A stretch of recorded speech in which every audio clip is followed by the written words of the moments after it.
नमो विष्णुपादाय कृष्णप्रेष्ठाय भूतले श्रीमते भक्तिवेदांत स्वामिनिति नामिने। नमस्ते सारस्वते देवे गौरवाणी प्रचारिणे निर्विशेष शून्यवादी पाश्चात्य देशतारिणे। जय श्री कृष्ण चैतन्य प्रभो नित्यानंद श्री अद्वैत गदाधर शिवासादि गौर भक्त वृंदा। हरे कृष्णा कृष्णा कृष्णा हरे हरे, हरे राम राम राम हरे हरे। ओम नमो भगवते वासुदेवाय। ओम नमो भगवते वासुदेवाय। ओम नमो भगवते वासुदेवाय। नारायणं नमस्कृत्यं नरं चैव नरोत्तमं देवीं सरस्वतीं व्यासं ततो जयम् उदीरयेत्। नष्टप्रायेषु भद्रेषु नित्यं भागवत सेवया भगवती उत्तमा श्लोकी भक्तिर्भवति नैष्टिकी। मुखं करोति वाचालं पङ्गुं लङ्घयते गिरिं यत्कृपातम् अहं वन्दे श्रीगुरो दीनतारणं। हरे कृष्णा कृष्णा कृष्णा हरे हरे, हरे राम राम राम हरे हरे।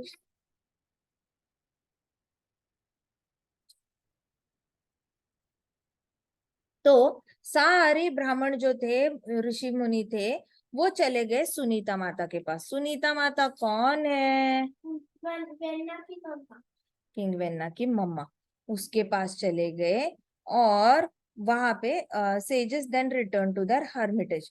तो उसके बाद क्या किया? उससे पहले सेजेस ने क्या किया? अपने हर्मिटेज में वापस जाने से पहले ऋषि गणों ने श्राप दिया। श्राप दिया किंग वेन्ना को कि तुम अभी के अभी मर जाओ। तो क्या दिया श्राप? और किंग वेन्ना मर गए। तो उन्होंने उनको श्राप दे के मारा। अब सब कुछ हो जाने के बाद सारे सेजेस जो है वो अपने आश्रम में वापस आ गए। And then leaving queen Sunita to mourn over her sons death. तो क्वीन सुनीता थी, वो बहुत रोने लगी। माँ तो माँ होती है ना, बच्चा कितना भी बुरा हो, माँ बहुत प्यार करती है अपने बच्चे से। गांधारी देखो कितना प्यार करती थी अपने बेटों से, कितने भी गलत थे फिर भी प्यार करती थी ना। मैं जैसे कितना भी बेटा गलत हो, दुर्योधन कितना भी गलत था, गांधारी को बहुत प्यार था अपने बेटे से। वैसे ही सुनीता माता थी, क्वीन सुनीता थी, उनको किंग वेन्ना से प्यार था। बेटा है ना, कितना भी गलत करेगा तो भी प्यार था। तो क्या हुआ कि वो अकेली अकेली रो रही थी वहां पे बेटे के डेथ पर। She decided to protect the body of king Vena. ठीक है, तो क्वीन सुनीता रोते रोते उन्होंने डिसीजन ले लिया, I will protect the body of king Vena, preserve it with special herbs and mantras. ये तो ऐसे ही हुआ। वॉल्ट डिज्नी का वो कौन ओनर था? वॉल्ट डिज्नी का मैकडोनल्ड था। कौन था? वॉल्ट डिज्नी का ओनर था। वो इतना रिच था। नहीं, वॉल्ट डिज्नी का ओनर था जो सारे कार्टून्स बनाता था। सारे कार्टून्स उस जमाने के वॉल्ट डिज्नी के कार्टून्स थे ना, अंकल स्क्रूज थे, फिर डक टेल्स वगैरह सब ऐसे बनाता था। वो प्रोड्यूसर था, वो प्रोड्यूसर था। तो वो इतना रिच हो गया था, कार्टून्स बना बना के सारे चैनल्स उसकी सीरियल खरीदे। वो बहुत रिच। अब वो मरा तो मरने से पहले उसने बोला, मेरा सारा पैसा किसी को दान मत करना, ऐसे केमिकल्स में लगाना। ऐसी उसने पहले लेबोरेटरी बनाई जो अंदर से पूरी ठंडी ठंडी। अब उसको ठंडा देखो, हमारा घर ठंडा करने के लिए एसी की जरूरत पड़ती है, एसी के लिए इलेक्ट्रिसिटी की जरूरत पड़ती है, लाइट की। लाइट अगर चली गई तो एसी बंद होगा या नहीं होगा? तो लाइट बंद ना हो इसलिए उसको जनरेटर बैकअप की जरूरत पड़ेगी। जनरेटर बैकअप खत्म ना हो जाए इसलिए उसको डीजल की जरूरत पड़ेगी, पेट्रोल की जरूरत पड़ेगी उसको चलाने के लिए। ऐसे करके अब वो डीजल पेट्रोल खत्म ना हो जाए इसलिए उसके पास उसने फिर फैसिलिटी भी बनाई फ्यूल लाने की। और उसने इतना पैसा था, उसने अगले 100 साल तक वहां पे ऐसे अरेंजमेंट करके रखी कि हमेशा पेट्रोल डीजल आता रहेगा, जनरेटर चलता रहेगा, एसी जैसे ठंडे ठंडे चलते रहेंगे, 0 डिग्री से नीचे टेम्परेचर रहेगा, उसकी मरी हुई बॉडी ऐसे केमिकल्स में रहेगी जिससे कि उसकी बॉडी कभी सड़े ही ना, डिकम्पोज ना हो। तो उसने ऐसे केमिकल्स भी मंगवाए मरने से पहले उसने सारी प्रिपरेशन की है और उसकी बॉडी उसमें डाल दी गई है। और उसने बोला जिस भी दिन साइंस इतना आगे चला जाएगा उस दिन मेरी आत्मा को इस बॉडी में डालना, मैं वापस जिंदा हो जाऊंगा। उसको इतना भरोसा है साइंस पे, उसको लगता है science can put a soul back into the body. How can you, आपने पेन से लिखा, आपकी इंक एक बार वो इंक जो पेपर पे उतर गई वो वापस पेपर से निकाल के रिफिल के अंदर जा सकती है क्या? जाती है? नहीं जाती ना। तो वैसे ही ये भी पॉसिबल नहीं है, आत्मा एक बार निकल गई तो निकल गई भैया, वापस नहीं जा सकती, लेकिन इसने अपनी बॉडी प्रिजर्व करके रखी। वैसे क्वीन सुनीता ने डिसाइड किया मैं अपने बेटे की जो बॉडी है ना वो प्रिजर्व करके रखूंगी। मैं हर्ब्स, ऐसे हर्ब्स मतलब ऐसे औषधियां जंगल से लाऊंगी और ऐसे मंत्र पठन करूंगी जिससे कि वो औषधियां उसका शरीर सड़ने नहीं देंगी और मैं उसको प्रिजर्व करके रखूंगी, ऐसे उनका डिसीजन था। तो one day after the sages bathed in the river Saraswati and performed their daily yajna, they sat together and discussed the Supreme Lord and his pastimes. अब तो असुर चला गया था किंग वेना, अब कौन रोकेगा भागवत कथा करने से? बताओ, हमें अगर आज कोई आके बोले बंद करो ये हरी कथा यहाँ पे नहीं चलेगी, तलवार लेके हमारे गले पे किसी ने रख दी और बोला बंद करो हरी कथा, हमें दुख होगा या नहीं होगा? बताओ मुझे, दुख होगा या नहीं होगा? किसी ने हमारी हरी कथा बंद करा दी तो बताओ मुझे। होगा, गुस्सा भी आएगा। रोना आएगा, रोना भी आएगा, गुस्सा भी आएगा, तो हमारी लाइफ दुखी हो जाएगी ना, होगी या नहीं होगी? लेकिन हम कुछ ऑल्टरनेटिव निकाल लेंगे, मन में जाप करने का ऑल्टरनेटिव निकालेंगे। अगर किसी ने तलवारी निकाली हरि कथा करने के लिए तो हम कोई ना कोई मनस्वी पूजा का भी ऑल्टरनेटिव निकालेंगे, लेकिन हम पूजा करना नहीं छोड़ेंगे, हाँ या ना? लेकिन जो रस आता है हरि कथा का उसका वेट करेंगे या नहीं करेंगे? हाय काश मजा आ जाए, हरि कथा हो जाए तो मजा ही आ जाए, ऐसे होगा ना? वैसे ही वो ब्राह्मणों को इतनी हैंकरिंग हो गई थी ना भागवत कथा की, यज्ञ करने की, उनको बड़ा अच्छा लगता था यज्ञ करना, और किंग वेन ना करने ना दे। बड़े 1000 साल उसने ना ऐसे ही सबको इतना तंग किया। और फिर उसके बाद फिर किंग वेन्ना ने क्या किया कि क्वीन सुनीता ने जैसे ही वो मरा तो हर्ब्स और मंत्रास कलेक्ट किए, और लेकिन उसके बाद ऋषि मुनियों को बड़ी खुशी होने लगी। ऋषि मुनि वर थिंकिंग दैट वाओ, अब तो हम खुलकर भक्ति कर सकते हैं, अब हमें कोई रोकने वाला नहीं है, चलो यज्ञ करते हैं, चलो कीर्तन करते हैं, चलो भगवत गीता का पठन करते हैं, भागवतम का पठन करते हैं। दे वर सो हैप्पी एंड निश्चिंत होके भगवान की भक्ति कर रहे, कोई उनको मार डालने वाला है नहीं, कोई उनको धमकाने वाला है नहीं। तो क्या हुआ कि they also discussed welfare of people, सारे ऋषि मुनि इकट्ठे आके सारे लोगों का भलाई कैसे करनी है ना वो भी डिस्कस करते थे। So without a protector misfortune would certainly befall them. फिर कहते थे कि देखो अभी किंग वेन्ना है नहीं, दुश्मन ऑलरेडी तैयारी कर रहा होगा हम पे अटैक करने के लिए, हमें कुछ तो करना पड़ेगा। ऐसे ब्राह्मण बैठकर सबकी भलाई के बारे में भी सोचते थे, यज्ञ तो करते ही थे, लेकिन बिना राजा का राज्य जो होता है ना वो तो मतलब आपके घर का दरवाजा आपने मानो खुला रख दिया है ना, राजा मतलब दरवाजा, कोई वो दरवाजा और दरवाजे का लॉक। लेकिन अगर दरवाजे का लॉक खोलकर आप रात भर सोए तो आपको गारंटी है घर में कोई भी नहीं आएगा, चोरी नहीं करेगा।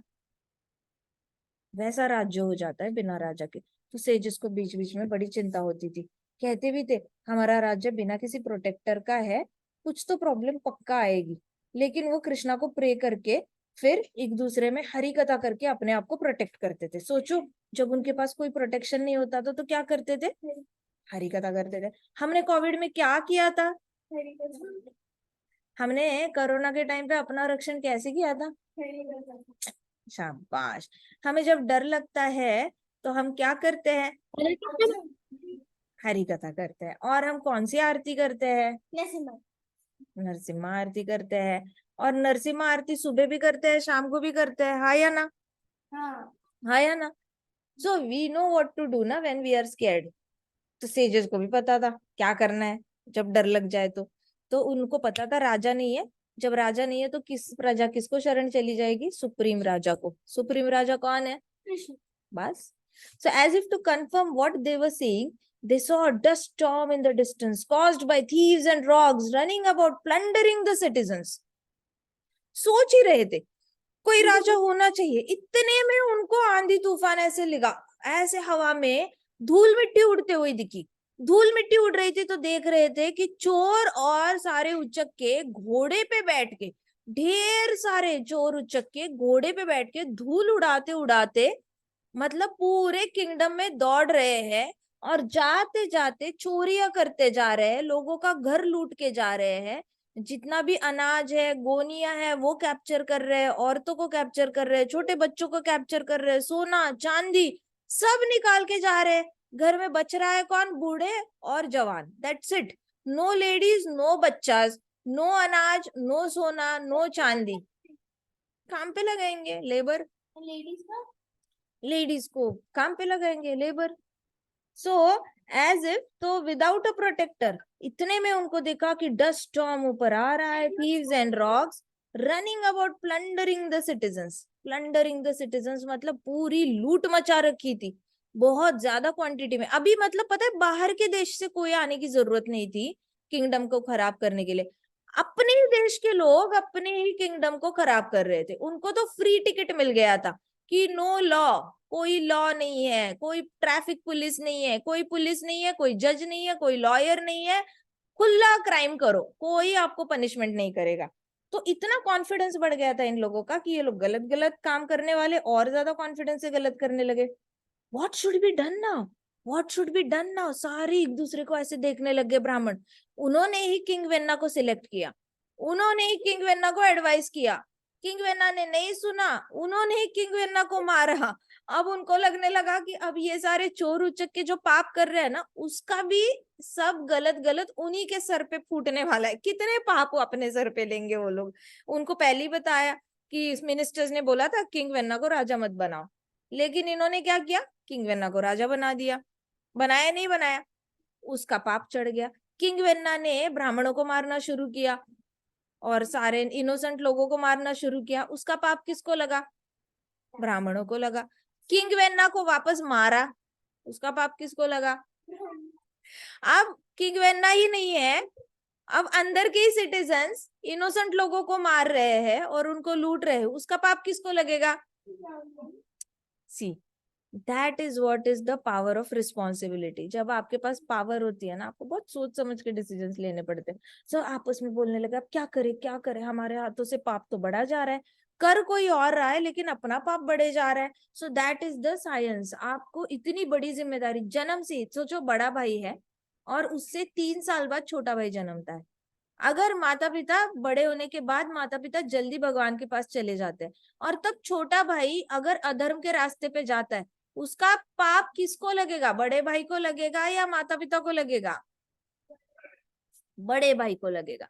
बड़ा भाई 3 साल पहले जन्मा है लेकिन फिर भी उसको छोटे भाई का पाप लगेगा क्योंकि उसने अपना जिम्मेदारी नहीं निभाई।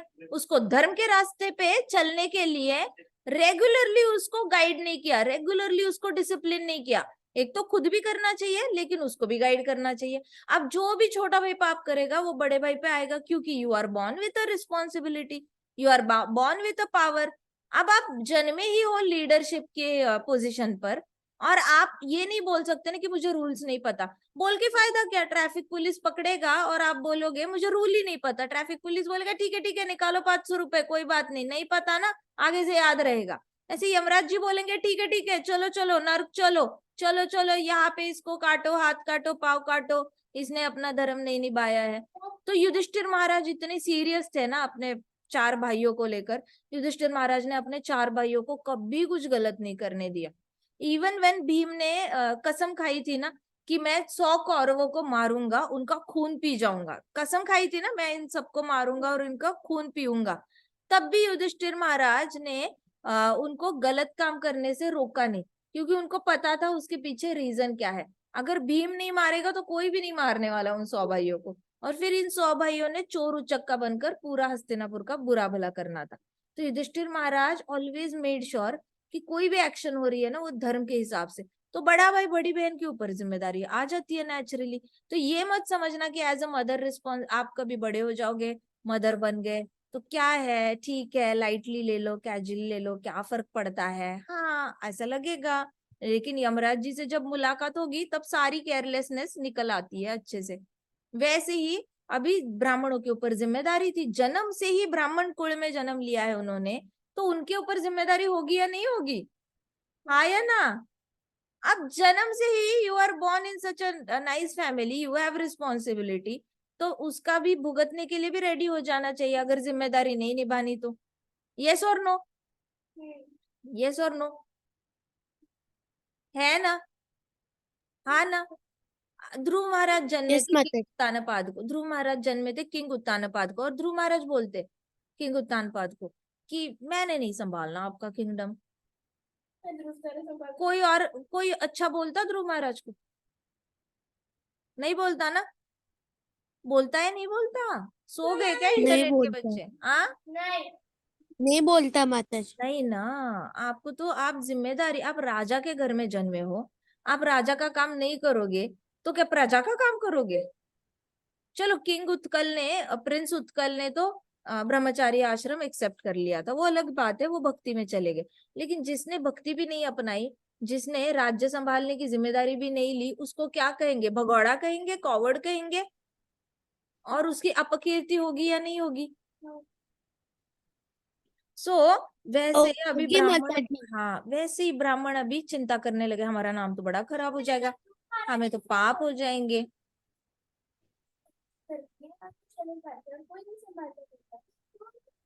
But he was a pure devotee, na? He knows he is supposed to follow his duties and then go to Krishna. Devotees का इंक्लिनेशन होता है ना, हर एक का इंक्लिनेशन और नेचर होता है ना। ध्रुव महाराज को डिटैचमेंट, गुस्से से कहा ये विरक्ति आई थी। बाद में भी इस पे गुस्सा नहीं किया यक्षों पर। जब तक आपकी बॉडी से षड्रिपु नहीं निकलते, काम क्रोध लोभ मोह मत्सर माया, ये सारी चीजें नहीं निकलती, अहंकार नहीं चला जाता, बुद्धि का अहंकार नहीं चला जाता, फॉल्स ईगो नहीं जाता, तब तक आप जा ही नहीं सकते कृष्णा के पास। आप कितना भी कुछ भी बोलो, आपके अंदर थोड़ा भी मोड ऑफ पैशन होगा तो आप राज तो करोगे ही करोगे ना। You can not directly hop on to sattva guna ना magically. So what should be done now? तो सेजेस ने पावर थी उनके पास पनिश करने की क्रिमिनल्स को, तो उन्होंने पनिश करना चाहिए था ना। They had punish the king, but they thought it is unappropriate since they were Brahmanas and not Kshatriyas. अभी उनके पास पावर तो थी सारे चोर उचक्कों को मारने की, लेकिन ब्राह्मणों ने अभी चोर उचक्कों को नहीं मारा, क्योंकि फिर वो कौन सा काम करेंगे? वो अपना धर्म फॉलो करेंगे क्या? ब्राह्मण धर्म नहीं ना, वो तो क्षत्रिय धर्म फॉलो करेंगे। ये तो गलत हुआ ना, दूसरे के जॉब रोल में इंटरफियर करने वाली बात हुई। हुई या नहीं हुई? यस। ब्राह्मणों ने क्षत्रियों का काम करने से मना कर दिया अपने में ही। सही किया या गलत किया?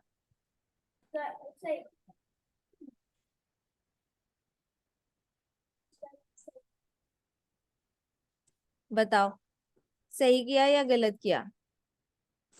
राइट, सही किया। क्योंकि वो अगर थीव्स को भी मारते, रॉग्स को भी मारते, तो ब्राह्मण पठन कब करते शास्त्रों का? यज्ञ कब करते? भागवत कथा कब करते? हर रोज स्पिरिचुअल डिसिप्लिन जो होती है वो फॉलो कब करते?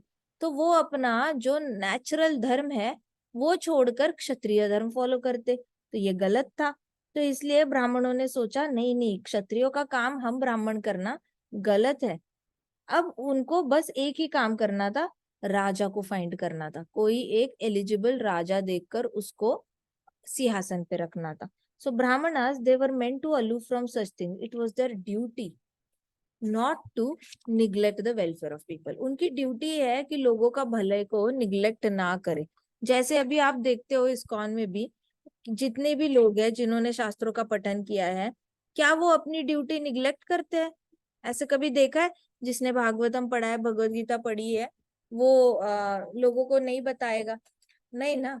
अगर आपको ज्ञान है तो वो बताएगा ही बताएगा। ऐसे कोई चुप करके तो बैठ नहीं सकता, क्योंकि ये ड्यूटी बन जाती है। जैसे ही किसी के पास भगवत गीता भागवतम का ज्ञान आ जाता है, इसका मतलब कृष्णा की मर्जी से उसके पास ज्ञान आया है, और कृष्णा चाहते हैं कि he should be giving out to others, as simple as that. तो ब्राह्मणों का भी धर्म है कि वो अभी राजा ढूंढ कर लाए और लोगों का भला करे। वो अगर वो नहीं करेंगे तो वो अपना धर्म नहीं निभाएंगे। तो उन्होंने सोचा कि हमने अपनी जिम्मेदारी को झटकना नहीं चाहिए, हमें अपनी जिम्मेदारी बखूबी निभानी चाहिए। राज्य को राजा नहीं है ना, तो हम नहीं राजा का काम करेंगे, लेकिन हम राजा ढूंढ के वहां पे बिठा सकते हैं। कुछ तो हम अरेंजमेंट कर सकते हैं जिससे कि यहाँ पे थ्रोन पे राजा बन जाए कोई। So thinking deeply, sages reflected on power of King Anga's ancestral line. फिर उन्होंने बहुत डीप सोचा और सोचा कि किंग वेन्ना के फादर कौन है, किंग अंग, उनके फादर कौन है, उनके फादर कौन है, उनके फादर कौन है, उनके फादर कौन है। ऐसे करके पीछे पीछे पीछे पीछे जाते जाते 4 फादर्स के बारे में वो सोचने लग गए। और फिर कहते कि सारे ही पावरफुल पर्सनालिटीज है। किंग वेन्ना की फैमिली जो है वो इन्फ्लुएंशियल फैमिली है, डिवोटी फैमिली है, और पावरफुल फैमिली। कैसी फैमिली है बताओ? पावर इमोशनल डिवोट पावर भी। पावरफुल भी है और इन्फ्लुएंशियल भी है। इन्फ्लुएंशियल मतलब दूसरे लोगों पे उनका बहुत असर होता है। इन्फ्लुएंशियल मतलब क्या होता है? एक इंसान जो करता है, जैसे चार्ली चैपलिन ने अपनी मूछें काटी और बीच में बस स्क्वायर शेप की मूछें रखी, पूरी कंट्री ने अपनी मूछें काटी बंदों ने, और स्क्वायर शेप की मूछ रखी थी यहाँ पे। इसको कहते हैं इन्फ्लुएंशियल बनना। अगर अब्राहम लिंकन हैट पहनते थे तो पूरी कंट्री हैट पहनने लगी थी। क्यों? क्योंकि इनके प्रेसिडेंट हैट पहन रहे हैं। वैसे ही गांधी जी ने खादी धोती पहनी थी तो पूरी कंट्री खादी की धोती पहनने लगा था। इन्फ्लुएंशियल। वैसे ही हमारे प्रभुपाद है, प्रभुपाद ने हमारे इतना अच्छा हमें प्रोग्राम दिया, तो डिवोटीज उनको वो इतने इन्फ्लुएंशियल है कि डिवोटीज उनका सारा प्रोग्राम फॉलो करते हैं। वैसे ही ये जो थी ना फैमिली किंग वेन्ना की, उन्होंने सोचा ये पूरी फैमिली बाप दादा के मतलब पीछे पीछे पीछे इतनी सारी पीढ़ियां चले जाओ, सब डिवोटीज है, सब पावरफुल है और सब इन्फ्लुएंशियल है। ये लोग जो करते हैं उसको प्रजा कॉपी करती है। तो उन्होंने सोचा तो इन्हीं की लाइन से कोई आना चाहिए। इतनी अच्छी फैमिली हमें बाहर कहीं नहीं मिलेगी। हम बाहर के किसी राजा को यहाँ पे रख देंगे तो उसके अंदर इतनी अच्छी क्वालिटीज तो आएगी नहीं। आएगी क्या? किसी और फैमिली का बंदा देखकर अगर थ्रोन पे रख देते तो क्या जस्टिस होती क्या? उसके अंदर डिवोशनल पावर नहीं आती। डिवोशनल डिवोटी नहीं होता वो राजा।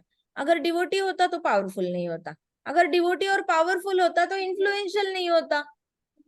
लेकिन तीनों चाहिए। तो सिर्फ किंग वेन्ना की फैमिली में पीछे पीछे पीछे पीछे चलते जाओ, ध्रुव महाराज है, स्वयंभुआ मनु है, ब्रह्मा जी है, सब चक्षुषा मनु है, ये सारे 4 फादर्स में इन सबके जो क्वालिटीज है वो नहीं मिलेंगे ना। कैसे मिलेंगे बताओ? मिलेंगे? तो बस सारे सोचने लग गए कि इनकी क्वालिटीज का ही राजा चाहिए। तो सेजेस एक इमर्ज्ड विद अ प्लान। उन्होंने सब लोगों ने एक प्लान बनाया। उन्होंने क्या किया? सब लोग किंगडम वापस चले गए और किंग वेन्ना की जो प्रिजर्व्ड बॉडी थी, सुनीता माता थी ना, किंग वेन्ना की प्रिजर्व्ड बॉडी थी ना, जो सुनीता माता ने प्रिजर्व करके रखी थी, वहां पे जाकर उन्होंने मंत्र पठन करना शुरू किया। मंत्र पठन करना शुरू किया डेड बॉडी के सामने। और उन्होंने अपनी जितनी शक्तियां थी उससे क्या किया?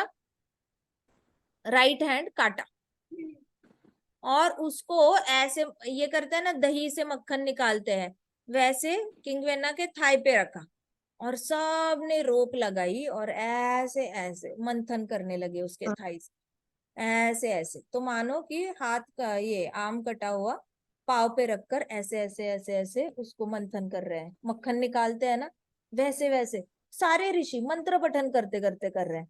तो अभी उसकी थाइज में ना गड्ढा बनने लग गया धीरे धीरे। पहले तो कुछ नहीं था, लेकिन ऐसे ऐसे करोगे कंटिन्यूस स्किन पे तो वो नीचे नीचे नीचे नहीं जाएगा, जाएगा ना। तो वो आम था कटा हुआ, वो उसके थाइस पे ऐसे ऐसे ऐसे करते जा रहे हैं, तो अंदर अंदर अंदर अंदर अंदर जा रहा है वो आम। ठीक है। सो चर्निंग करने लग गए, चर्निंग, बटर चर्निंग, दही का चर्निंग नहीं होता जिससे बटर निकलता है, वैसे ही करने लग गए। ठीक है, थाई में। तो उस चर्निंग से धीरे से एक छोटा सा शॉर्ट ब्लैक मैन निकला। क्या निकला? शॉर्ट मैन ब्लैक निकला, मैन, ब्लैक भी था। Short black man. हाँ, विथ स्टब्बी लिम्स। स्टब्बी लिम्स मतलब छोटे छोटे हाथ, छोटे छोटे पाँव, छोटा सा हाइट में, छोटा सा और काला, ऐसे ऐसे मैन निकला। He had copper coloured hair. उसके बाल जो थे ना वो कॉपर कलर के थे। कॉपर पता है सबको कैसे होता है? कॉपर लाइट ब्राउन कलर का गोल्ड, मतलब माता जी ये ब्राउन कलर टाइप का लाइट कुछ। ब्राउन होता है, लेकिन हाँ मेटल होता है ना तो चमकता है।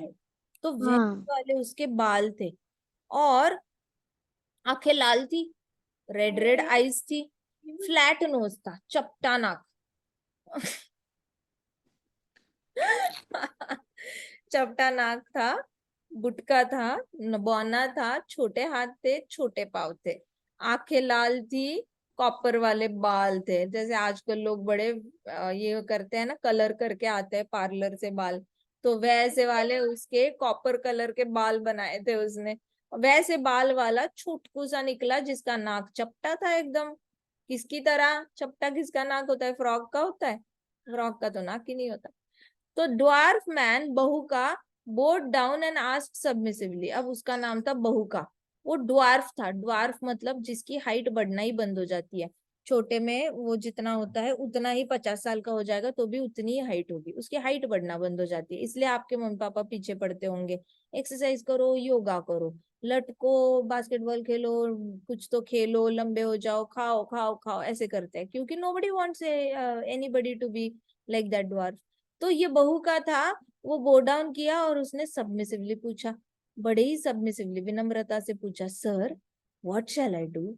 इतना विनम्र था, दिखने में नाक चपटा था लेकिन विनम्र बड़ा था। बहुत ही शांति से लो पिच में बात की उसने। कहते कि sir what shall I do. तो ब्राह्मणों ने उनको बोला, Brahmins asked him to sit. कहते निषेध, कहते बैठ जाओ। वो बैठा। Thus, the father of thus Nishad, the father of Nishad race was born. उसको निषिद ऐसा नाम दिया। तो जो निषाद रेस, इसके बाद बहुका के जो बच्चे बनेंगे ना, उसको सबको निषाद रेस बोला जाएगा। जैसे भरत, भरत महाराज की जो पीढ़ी थी उसको कहा जाता था भारत। भारत, तो सारे भारत वंश के हो जाते थे, कोई सूर्य वंश के होते थे, कोई चंद्र वंश के होते। तो इनको बहुका के जितने भी बच्चे होंगे, बच्चों के बच्चे होंगे, बच्चों के बच्चों के बच्चे होंगे, सबको क्या कहा जाएगा? निषाद पीढ़ी, निषाद रेस कहा जाएगा। तो Bahuka took the sinful reactions of king Vena. Bahuka इतना गंदा क्यों दिखने में जन्मा था? क्योंकि उसने किंग वेना के सारे पाप अपने सर पे लिए थे, इसलिए वो दिखने में थोड़ा सा ऐसे not was not that attractive. तो वो वैसे ही he took all the sinful reactions of King Vena. As a result, उसका क्या हुआ ना, उसके आगे की जितनी भी पीढ़ी थी ना, his descendants engaged in all sinful conduct. तो उसके जितने भी बच्चे हुए ना आगे जाकर, वो सारे पापी ही निकले। बच्चे भी पापी निकले, बच्चों के बच्चे भी पापी निकले। तो जिस भी घर में अगर एक भी बेटा पापी निकलता है, उसका प्रूफ होता है कि उसके मदर फादर या पीछे की किसी पीढ़ी में कोई एक ऐसा अधर्मी इंसान था, जिसकी वजह से इस परिवार में वापस कोई अधर्मी इंसान जन्मा है। जैसे किंग वेन्ना के बेटा बहू का निकला, बहू का के अंदर सारे किंग वेन्ना के पापों के रिएक्शंस लेकर जन्मा। तो बहू का के अंदर कोई, बहू का के बच्चे सारे थे ना, वो किंग वेन्ना की क्वालिटीज लेकर जन्मे। और पाप करने में सबसे आगे, प्लंडरिंग, लूट मचाई उन्होंने, हंटिंग किया, इनोसेंट एनिमल्स को भी किल किया, इनोसेंट इंसानों को भी किलिंग की, और फॉरेस्ट और हिल में जाके भी दहशत मचाई। मतलब इंसानों को भी डराया और एनिमल्स को भी डराया। इतने डिस्ट्रक्टिव थे। एनिमल्स आपको तंग करने नहीं आते, आप जाते हो एनिमल्स को तंग करने के लिए। पहले एनिमल नहीं आता, पहला ह्यूमन बीइंग जाता है, फिर एनिमल आता है उस पर अटैक करने के लिए। तो वैसे बहुका की सारी पीढ़ी, निषाद कहते हैं, निषाद रेस जो होती है ना, Nishad race is very very aggressive, violent and careless race. they do not think whether somebody will feel bad or not, they are just very brutal in killing people। तो ये निषाद रेस इससे जन्मी थी, बहुका से। बहुका किससे जन्मा था? किंग वेन्ना से। अब समझ में आया कितना जरूरी होता है हरे कृष्णा महामंत्र का जाप करना। जो बिना हरे कृष्णा महामंत्र का जाप करके जितने भी लोग बच्चे पैदा करते हैं, उनके चांसेस होते हैं कि माता पिता के पापों का रिएक्शन लेकर उसका एक पर्सोनिफिकेशन बनकर बच्चा उनकी लाइफ में आ जाता है। इसीलिए कहा जाता है, हमारे जो संस्कार बुक है, संस्कारास बुक में बताया गया है कि वन शुड ऑलवेज चैंट। शादी होने के बाद कंटिन्यूअसली चैंटिंग रहनी चाहिए, ताकि आपके पापों का जो रिएक्शन है, वो रिएक्शन एक बच्चे के रूप में फैमिली में ना आए। अगर पापों की रिएक्शन क्या बच्चे के रूप में फैमिली आए ना, तो नेक्स्ट सारी जनरेशंस और खराब खराब खराब खराब होती जाती है। It is very important to chant. Hari नाम लेना इतना जरूरी है, क्योंकि हरि नाम से सिर्फ आपका भला नहीं हो रहा है, हरि नाम से जो नई नई आत्माएं आने वाली है ना फैमिली में, उसका भी भला होने वाला है। वो लोग भी तो आपके ऊपर इम्पैक्ट करेंगे। घर में अगर ऐसे निषाद रेस जैसा कोई जन्मा, कौन खुश रह सकता है? किंग वेन्ना जैसे कोई जन्मा, कौन खुश रह सकता है ऐसा बेटा प्राप्त करके? इसलिए जाप करना बहुत जरूरी है। नहीं तो ऐसे पापी आत्माएं आती है और आपका जीना हराम कर देती है। आप रात को सो नहीं सकते, खा नहीं सकते, चिंतित चिंतित चिंतित। बाहर के सारे लोग आके किंग वेन्ना की कंप्लेन करेंगे, बहू का की कंप्लेन करेंगे, बच्चों की कंप्लेन। तो अपने ही बच्चों की कंप्लेन 10 लोगों के मुंह से सुनना, पापों के सारे रिएक्शन सामने आपको जीने पड़ते हैं, और फिर मर मर जाते हैं लोग, सारा अपना ही पाप आपके आंखों के सामने देख देख के। That's why it is very important to chant Hare Krishna mahamantra. बिना हरे कृष्णा महामंत्र के किसी के भी जिंदगी में सुख प्राप्त करने की इच्छा ही मत रखो। विदाउट हरे कृष्णा महामंत्र तो सुख आने ही नहीं वाला। जो भी आएगा ना, वो टेम्परेरी, एक ऐसे लगेगा जैसे बल्ब जल रहा है, लेकिन वो जल्दी बंद भी हो जाएगा। तो it is just a illusion.